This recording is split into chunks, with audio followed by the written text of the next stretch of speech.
गरीब आदमी को कर्ज की जरूरत पड़ गई, 1000 दिनार चाहिए। मैं कह चुका हूं कि दिरहम चांदी का होता था, दिनार सोने का। अब 1000 दिनार लेना है। तो जिस बंदे से उसने कहा, अगरचे वो नेक बंदा था, उसने कहा यार 1000 दिनार दे दो। तो कहने लगा कोई गवाह है तेरे पास?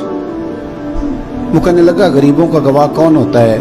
हाँ एक गवाह है। कहा कौन? का मेरा रब, वो तेरे और मेरे बीच गवाह है। उसने कहा कोई कफील, अगर तू पैसे ना दे सके तो वो बाद में दे दे, या तुझे कुछ हो जाए तो वो दे दे। उसने कहा कफील भी मेरा अल्लाह ही है।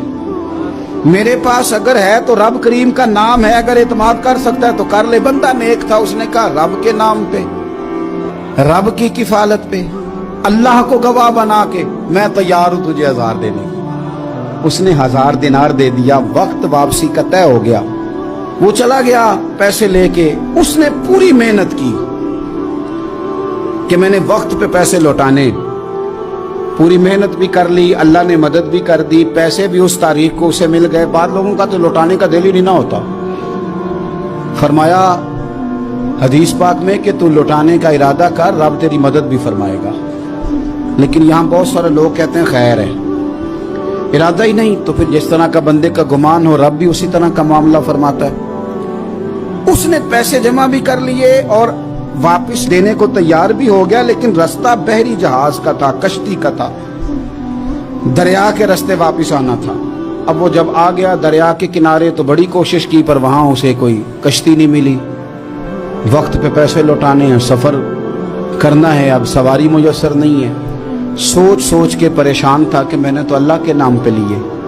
अचानक दिल में एक तजवीज आई। उसने एक लकड़ी ली, लकड़ी को अंदर से खोला, 1000 दिनार उसमें भरा। बुखारी पढ़ रहा हूँ, और साथ एक खत भी लिखा कि यार मैं पैसे पहुंचाना चाहता था पर मुझे कोई चीज नहीं मिली दरिया के उस पार आने, अल्लाह के नाम पर तेरी तरफ रवाना कर रहा हूँ। और ये कह के वो लकड़ी दरिया में रख दी।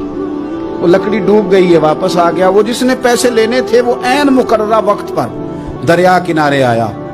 सुबह से सरे शाम तक उसने इंतजार किया। दिल ढलने लगा तो दिल में ख्याल आ गया कि यार नहीं, उसने देने ही नहीं, झूठा वादा कर गया, पहुंचा ही नहीं वक्त पे।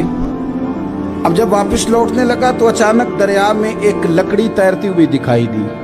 कहने लगा ले जाता हूं, शाम को रोटियां पकाने के काम आएगी, ईंधन बना के जला लूंगा, हंडिया पक जाएगी। लकड़ी उठा के जलाने के लिए घर लाया। गुमान था कि वो नहीं आया वादा करके। अल्लाह को कफील और वकील बना के और गवाह बना के फिर भी नहीं आया। लकड़ी लेके घर गया, बुखारी है, और जब उसको चीरा ना कि मैं इसकी आग जलाऊंगा, खोला तो अंदर से 1000 दिनार भी निकल आया, खत भी निकल आया। अब जरा समझना, उसके दिल में बात किसने डाली कि तू लकड़ी में पैसे डाल दे? अल्लाह ने। उस बंदे को मुकर्ररा वक्त पे किनारे भेजा किसने? लकड़ी सिर्फ उसी के हाथ आई तो ये बंदोबस्त किया किसने? अल्लाह ने। घर जाके चीरी तो पैसे पाई, हिफाजत उस तक पहुंचाए किसने? तो फिर हमें भी तवज्जो अल्लाह की जानिब भी करनी चाहिए। हमारे पे दिल की तवज्जो रब की तरफ ही होनी चाहिए ना। हमें इधर उधर जाने की, देखने की, बंदों पर गौर करने की जरूरत क्या है? वो पैसे पहुंच गए, ये वहां अपनी जगह पे परेशान था। इसने 1000 दिनार और जमा किया।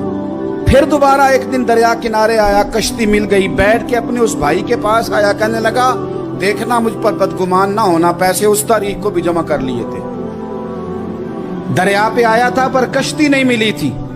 फिर मैंने ना लकड़ी में डाल के, खत डाल के तेरी तरफ भेज भी दिए थे, लेकिन आज मैं फिर लेके आ गया हूं। वो कहने लगा खुश हो जा, जिस रब को तूने मेरा और अपना गवाह बनाया था उस रब ने मेरे तक पहुंचा भी दिए हैं। जब लोग अल्लाह को गवाह बनाते हैं, रब की जानिब अपनी तवज्जो करते हैं, अपनी चाहतों, ख्वाहिशात और अपनी सारी चिट्ठियां अपने रब करीम की रहमत की तरफ रवाना करते हैं, फिर अल्लाह अपने बंदों को मायूस नहीं करता। अल्लाह अपने बंदों को नवाज देता।